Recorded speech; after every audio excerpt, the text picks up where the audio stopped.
All right, everybody's talking about the stock market crashing, so let's talk about it. Normally, I wouldn't really care about drops like this because if you're a long-term investor, you want times like this. You want to be able to buy cheap. Personally, I'm targeting 479 in the stock market, which is roughly a full 20% drop from those highs that we had about 3 months ago back in January. The only thing that's actually kind of concerning to me is this bear candle close. We really haven't had a 3-month candle on spot. And again, shout out to my indicators, calling the stock market crashes before they happen. If you want access to my indicators, patreon.com/but I'm not a trader. All the links in my bio.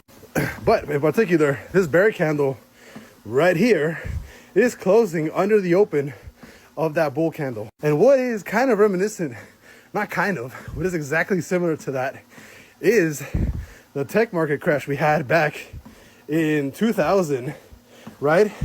And then the actual Great Depression, from the Big Short, basically, what happened back in 2007, 2008. And what's happening here, right?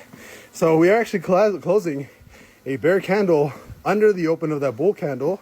Same thing here, 2000. You closed a bear candle under the open of that bull candle. And again, a lot of you guys watching this are like, Tony, what the fuck are you talking about? All I'm saying is that a lot of patterns tend to repeat themselves over time. And last time, both these times were a 50% correction.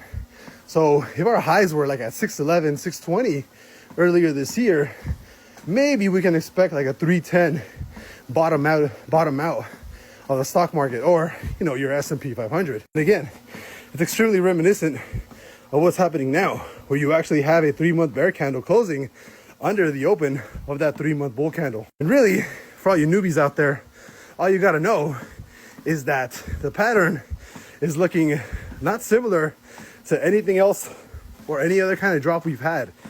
The most similarities that I can find from this candle is in deep relation to the tech market crash of 2000 and the Great Depression crash of 2008, which is what the Big Short is directly reminiscent of. So again, I'm not saying that's what's going to happen, but the pattern is eerily similar to what's going to happen and what's going to close in about 19 days at the end of March.